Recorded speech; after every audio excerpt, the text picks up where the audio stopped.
Hello everyone, welcome to watch on point. Anurag is here. हमारी आज की कहानी एक कपल के बारे में है जो वीकेंड मनाने बाहर जाती है और उसी समय देश में नेशनल इमरजेंसी लग जाती है। ऐसे हालात में वो फैमिली कैसे डील करती है और ये हालात आखिर हुए क्यों होते हैं, आज की हमारी मूवी यही कहानी को दर्शाती है। कहानी की शुरुआत होती है और अमेंडा सैंडफोर्ड को दिखाया जाता है जो कि सुबह सुबह पैकिंग कर रही होती है। तभी उसका हस्बैंड क्ले उठता है और पूछता है कि ये तुम क्या कर रही हो। तो वो कहती है कि इस साल मैंने और तुमने दोनों ने छुट्टी नहीं ली है, इसीलिए हम घूमने बाहर जा रहे हैं। मैंने सी साइट पर ऑनलाइन एक घर बुक किया है। छुट्टी होने के बाद भी घर सस्ता मिल गया, हम अपनी छुट्टी यही बिताएंगे। अमेंडा और क्ले इसके बाद अपनी कार में बैठकर दोनों बच्चों के साथ छुट्टी बिताने चले जाते हैं। रास्ते में अमेंडा फोन पर अपनी एक सहेली से बात करती है, जिससे हमें पता चलता है कि अमेंडा अभी छुट्टियों में जहाँ रहने जा रही है वो दरअसल शहर से ज्यादा दूर तो नहीं है, पर भीड़ भाड़ से दूर जरूर है।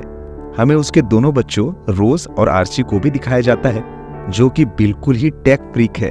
उसके बाद सभी वहां पहुंच जाते हैं। उनको घर भी बहुत पसंद आता है, जिसके बाद अमेंडा वहां से थोड़ी दूर कुछ जरूरत का सामान खरीदने एक स्टोर पर जाती है।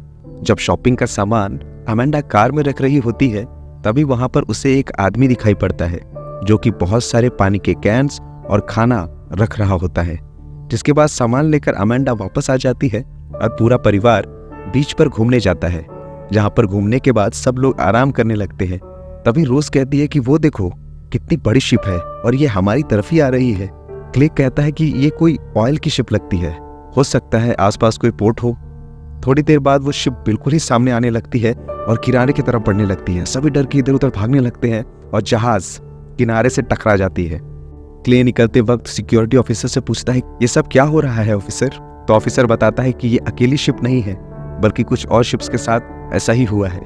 उसके बाद सभी घर लौट आते हैं। घर पर अमेंडा क्ले से कहती है कि आज इंटरनेट बिल्कुल भी नहीं चल रहा है। वो आज हुए शिप वाले हादसे को न्यूज में देखना चाहती थी पर देख नहीं पा रही थी। क्ले कहता है कि टीवी में भी सिग्नल नहीं है, कोई चैनल नहीं चल रहा है। उसके बाद वहां दोनों कुछ हिरन को घर के बगल में देखते हैं। रात को खाना खाकर दोनों आपस में बातें कर रहे होते हैं, तभी कोई दरवाजे को खटखटाता है। जब दोनों जाकर देखते हैं तो वहां एक आदमी खड़ा होता है जिसका नाम G.H. स्कॉट होता है। उसके साथ उसकी बेटी रूथ भी होती है। वो कहता है कि आप जरूर अमेंडा सैंडफोर्ड होंगी। अमेंडा बिल्कुल चौंक जाती है और कहती है कि मैं तो तुम्हें जानती ही नहीं हूँ, तुम मुझे कैसे जानते हो। तो स्कॉट कहता है कि वो वही है जिससे अमेंडा की ऑनलाइन बात हुई थी। ये दरअसल स्कॉट का ही घर होता है जिसको उसने कुछ दिनों के लिए रेंट पर अमेंडा को दिया होता है। इनकी डील ऑनलाइन हुई होती है, इसीलिए अमेंडा उसको पहचान नहीं पाती है। स्कॉट कहता है कि वो दरअसल अपने शहर वाले घर पर जा रहे थे पर अचानक ब्लैकआउट हुआ, जिसकी वजह से वो अपने शहर वाले घर पर नहीं गए क्योंकि उसका घर 14वें माले पर है और ब्लैकआउट की वजह से लिफ्ट नहीं चलेंगी और स्कॉट को घुटने में दिक्कत है, इसीलिए उसने यही आना बेहतर समझा। मैं आप लोगों को ब्लैकआउट का मतलब समझा देना चाहूंगा दोस्तों। ब्लैकआउट का मतलब होता है लाइट का पूरी तरह से चले जाना। अमेंडा को इन लोगों पर भरोसा नहीं हो रहा होता है। तभी स्कॉट तिजोरी खोलकर अमेंडा को $1000 दे देता है जो कि उनके घर के लिए चुकाए गए पैसे का आधा होता है। स्कॉट कहता है कि वो लोग बेसमेंट में रह लेंगे, उन्हें बस यहाँ रहने की परमिशन दे दी जाए। अमेंडा क्ले को लेकर अंदर जाती है और कहती है कि मुझे इन लोगों पर भरोसा नहीं हो रहा है, क्योंकि अमेंडा को बच्चों के लिए फिक्र हो रही होती है जो कि बगल के ही कमरे में सो रहे होते हैं। तभी क्ले कहता है कि ये घर इनका ही है और बस वो यहाँ रहना चाहते हैं। वो किसी तरह अमेंडा को मना लेता है। तभी अमेंडा बाहर आती है और स्कॉट से पूछताछ करने लगती है, जैसे कि उसने यह घर कब खरीदा, वो शहर में किधर रहता है और उसकी बीवी कहाँ है। स्कॉट कहता है कि वो दरअसल काम के सिलसिले में मोरक्को गई है। तभी रूथ टीवी चालू करके देखती है। टीवी पर एक ही मैसेज बार बार चल रहा होता है, ये एक नेशनल इमरजेंसी है, इसीलिए सभी प्रकार के नेटवर्क्स को जैम कर दिया गया है। तभी नीचे बेसमेंट में स्कॉट और रूथ चले जाते हैं, जहां हमें दिखाया जाता है कि स्कॉट बहुत परेशान है, मानो उसको कुछ ऐसा पता है कि वो घबराने वाली बात है। तो आखिर ऐसा क्या है जो स्कॉट को पता है। अगले दिन सुबह जब अमेंडा उठती है तो रोज उसके पास आती है और कहती है कि उसका आईपैड नहीं चल रहा है और ना ही टीवी चल रहा है। तो अमेंडा उसको नीचे जाने के लिए बोलती है और अपने मोबाइल को चेक करती है, जिसमें 4 मैसेज अलर्ट्स आए हुए होते हैं। इसमें 2 ब्लैकआउट्स के बारे में होते हैं। उसमें से एक में लिखा होता है कि बिजली जाने के पीछे हैकर्स का हाथ है। वो मैसेज को क्ले को दिखाती है मगर तब तक मैसेज गायब हो चुका होता है। क्ले कहता है कि कहीं उन लोगों ने मोबाइल नेटवर्क को भी तो हैक नहीं कर लिया है। आगे क्ले कहता है कि वो बाहर जा रहा है, शायद उसे बाहर किसी भी तरह की जानकारी मिल सकती है। तभी रोज बाहर बैठी हुई होती है और उसके सामने बहुत सारे हिरन आ जाते हैं, जिनको देखकर रोज बहुत हैरान हो जाती है। आगे दिखाया जाता है कि रूथ अमेंडा के पास आती है और कॉफी पीते हुए उनके बच्चों के और उनके काम के बारे में पूछती है। बातों ही बातों में अमेंडा उसके फोन पर आए हुए अलर्ट्स के बारे में बताती है। तभी वहां पर स्कॉट आता है और वो कहता है कि यहाँ से कुछ ही दूर हक्सली नाम का उसका एक दोस्त रहता है, हो सकता है वो उससे मिल जाए। तभी रूथ अलर्ट्स के बारे में बताती है, जिससे स्कॉट के चेहरे का रंग उड़ जाता है, मगर वो कहता है कि ये लव यू बग जैसा भी कुछ हो सकता है। अमेंडा पूछती है कि लव यू बग क्या होता है। वो कहता है कि साल 2000 में सभी लोगों को लव यू के ईमेल्स आने लगे थे। जो भी उसको खोलता था उसके कंप्यूटर में वो वायरस चला जाता था, और जिसकी वजह से हजारों करोड़ की हेराफेरी हुई और कई कंपनियां भी बंद हो गई। बाद में पता चला कि ये कारस्तानी फिलीपींस के 2 स्टूडेंट्स की थी। शायद अभी भी कुछ ऐसा ही हो रहा हो, इसीलिए घबराने की बात नहीं है। और उसके बाद स्कॉट बाहर चला जाता है। आगे दिखाया जाता है कि क्ले रास्ता भटक चुका होता है, क्योंकि कार की नेविगेशन सिस्टम बिल्कुल भी काम नहीं कर रही होती है। तभी उसके पास एक लेडी आती है जो कि स्पेनिश में बात कर रही होती है। क्ले स्पेनिश नहीं समझ पाता है, लेकिन इतना जरूर समझ जाता है कि वो मदद मांग रही है। मगर क्ले परेशान होकर वहां से जाने लगता है, क्योंकि वो स्पेनिश समझ नहीं पा रहा होता है और रास्ता भटक जाने की वजह से वो पहले से ही परेशान होता है। तभी उसको एक ड्रोन दिखाई पड़ती है जो कि बहुत सारे ड्रॉपलेट्स गिरा रही होती है, जिसमें अरेबिक में कुछ लिखा होता है। वो एक चेतावनी होती है। इधर स्कॉट भी अपने दोस्त के घर पर जाता है। वहां पर कोई नहीं होता है। वो घर सी साइड पर होती है। वो अंदर जाकर सी की तरफ जाता है, जहां जाकर उसको एक लाश दिखाई पड़ती है जो कि एक पायलट की होती है। जब वो नजर उठाकर देखता है तो सब तरफ लाशें ही लाशें होती है। एक प्लेन ठीक उसी समय उसके आंखों के सामने क्रैश हो जाती है और वो वहां से दौड़ के भागता है और अपनी जान बचाता है। इधर घर पर रोज आची से कहती है कि उसने यहाँ पर एक साथ कई हिरन दिखे हैं, और उसके बाद वो जंगल में चली जाती है। आची भी उसके पीछे पीछे चला जाता है, जहां पर उसको एक दूसरा घर दिखाई पड़ता है। रोज कहती है कि उन्हें उस घर में जाना चाहिए।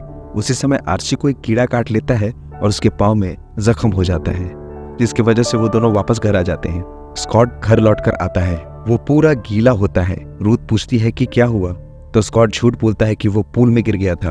वो रूथ को कपड़े लाने के लिए कहता है। उसके बाद वो अमेंडा को बताता है कि मैं एक ऐसा काम करता हूँ जिसमें मुझे उन पैटर्न्स पर ध्यान रखना पड़ता है जिसके मुताबिक दुनिया चलती है। मुझे कुछ दिन पहले ही समझ आ गया था कि ऐसा कुछ होने वाला है।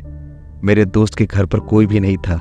उसके घर पर मुझे एक सैटेलाइट फोन मिला जो कि फुल्ली चार्ज था, पर कॉल नहीं लग रहा था, जिसका मतलब बस एक ही चीज हो सकती है कि हमारे सैटेलाइट्स ने काम करना बंद कर दिया है। सैटेलाइट फोन होता ही इसलिए है जब आसमान साफ हो तो हम कॉल कर सके। आसमान साफ था लेकिन कॉल नहीं लगी।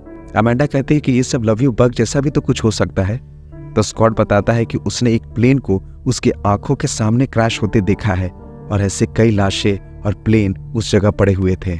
जिसके बाद बहुत जोर की सोनिक आवाज होती है और सबके कानों में दर्द होने लगता है। कुछ देर बाद सब नॉर्मल हो जाता है। अमेंडा पूछती है, आखिर तुम हमसे क्या छुपा रहे हो स्कॉट? अभी अभी तुम कह रहे थे कि तुम्हारा काम दुनिया कैसे चलेगी ये पता लगाना है, तो बताओ हमें तुम क्या छुपा रहे हो?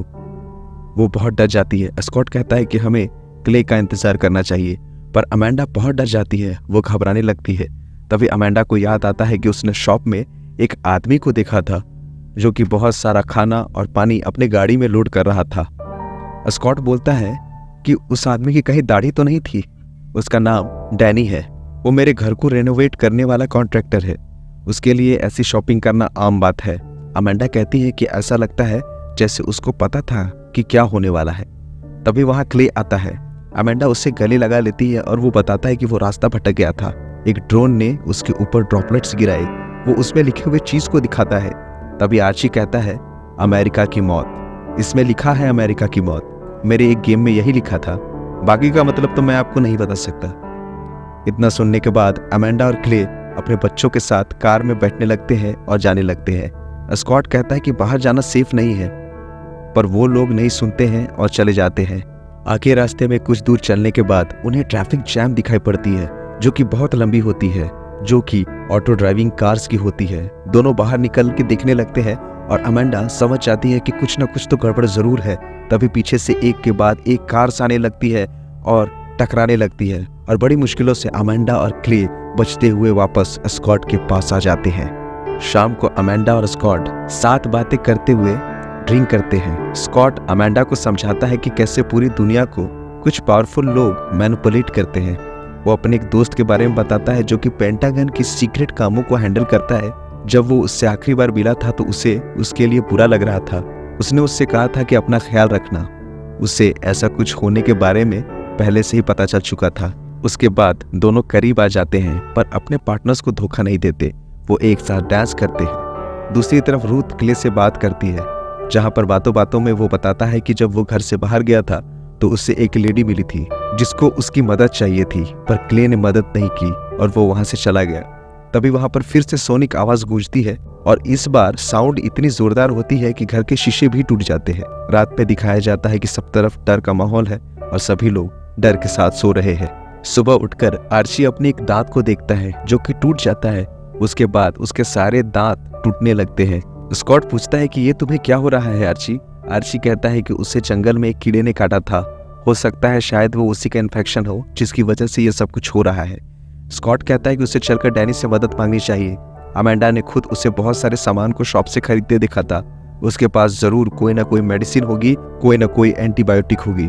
तभी वहां पर क्ले आता है और वो कहता है कि उसने सभी जगह देख लिया है मगर रोज कहीं भी नहीं मिली। वो बहुत घबराया हुआ होता है। आर्ची कहता है कि कल वो और रोज जंगल में बने एक झोपड़ी में गए थे। हो सकता है कि वो वहीं गई हो। तभी अमेंडा भागकर वहां जाने लगती है। आर्ची उल्टियां करने लगता है, इसीलिए जल्दी से स्कॉट और क्ले गाड़ी में उसे बिठाकर डैनी के पास जाने लगते हैं। दूसरी तरफ दिखाया जाता है कि अमेंडा और रूथ उस झोपड़ी में पहुंच चुके हैं, जहां पर रूथ बहुत ही भावुक हो जाती है और कहती है कि उसे पता है कि अब उसकी माँ नहीं आ पाएगी। बाहर दुनिया में कुछ बहुत बुरा हो रहा है और हम सब यहाँ फंस गए हैं। आगे स्कॉट और क्ले डैनी के घर पहुंच जाते हैं मगर डैनी मदद करने से इनकार कर देता है। वो बोलता है कि ये एक इमरजेंसी है, हम सब नहीं जानते कि हमें आखिर कब तक ऐसे ही रहना पड़ेगा।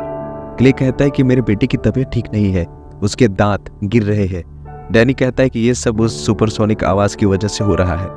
वो एक खास तरह के रेडिएशन को साउंड से फैला सकते हैं।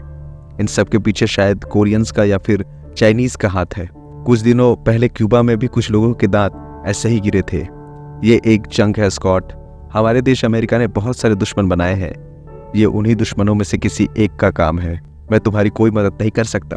क्ले हाथ जोड़ लेता है, उसके आंखों में आंसू आ जाते हैं। वो डैनी को $1000 देता है और मदद करने के लिए कहता है। तब जाकर डैनी मदद करता है। डैनी आगे बताता है, स्कॉट के जो नेबर है उन्होंने कुछ दिनों पहले अपने घर के नीचे बेसमेंट में बंकर को बनवाया है। हो ना हो उन्हें सब कुछ पता है। तुम लोगों को उस बंकर तक पहुंचना होगा। दूसरी तरफ बहुत सारे हिरन रूथ को घेर लेते हैं। रूथ पर हमला करने ही वाले होते हैं। तभी अमेंडा आकर चिल्ला चिल्ला कर उन हिरनों को भगा देती है और रूथ को बचा लेती है। रूथ कहती है कि ये सारे हिरन हम लोगों को वार्न करने की कोशिश कर रहे हैं। कार में बैठते ही स्कॉट क्ले से कहता है कि मुझे पहले से ही अंदाजा था पर अब यकीन होने लगा है। मुझे लगा था हमारी सरकार स्मार्ट है, वो कुछ भी ऐसा नहीं होने देगी। लेकिन क्ले कहता है कि आखिर तुम हमसे क्या छिपा रहे हो? तुम ऐसा क्या जानते हो जो हमें नहीं बताया? क्ले कहता है कि आखिर तुम क्या जानते हो? तुम क्या छुपा रहे हो हमसे? स्कॉट बताता है कि उसका एक बहुत बड़ा क्लाइंट मिलिट्री में है, इसीलिए उसका बहुत ज्यादा टाइम मिलिट्री के सीक्रेट कामों के कॉस्ट एनालिसिस में बीतता है। वो ऐसे ही किसी प्रोग्राम के बारे में बात कर रहा था। अगर आप अपने दुश्मन को आइसोलेट कर दो, उसके सारे कम्युनिकेशंस, ट्रांसपोर्टेशंस ही दुनिया से काट दो, तो वो बिल्कुल ही अकेला पड़ जाएगा। उसको गुप्त हमलों से, उसको गलत इन्फॉर्मेशन से इतना डराओ कि उसे समझ ही न आए कि उसका दुश्मन कौन है। लोग आपस में ही दुश्मन बन जाएंगे, सरकार गिर जाएगी और सिविल वॉर शुरू हो जाएगा। इसलिए हम सबको उस बंकर में पहुंचना ही होगा जिसके बारे में डैनी बात कर रहा था। इसके बाद हमें दिखाया जाता है रूथ एक जगह खड़ी हो जाती है और डरी हुई होती है। उसकी आंखों में आंसू आ गए होते हैं। अमेंडा उससे पूछती है कि क्या हुआ। तभी वो मुड़ के देखती है। दिखाई देता है कि शहर में दुश्मन देश ने हमला कर दिया है। सब तरफ बॉम्ब विस्फोट हो रहे हैं, गोलियां चलने की आवाजें आ रही हैं। ये सब लोग शहर से बाहर थे इसीलिए बच गए। आगे रोज को दिखाया जाता है जो कि स्कॉट के नेबर वाले घर में चली जाती है। वही घर जहां बंकर बनाया गया था। रोज वहां नीचे चली जाती है जहां पूरा का पूरा स्टोर बनाया गया होता है, जो कि ऐसे ही किसी वॉर की हालात में शेल्टर के रूप में यूज करने के लिए बनाया गया था। वहां वो खाना खाती है और अपने फेवरेट शो के बाकी बचे हुए एपिसोड्स को देखने लगती है। और इसी के साथ हमारी आज की मूवी यहीं पे खत्म होती है। इसी तरह के मूवीज के एक्सप्लेनेशन को देखने के लिए हमारे चैनल को सब्सक्राइब जरूर करें। Thank you very much for watching. Keep watching watch on point.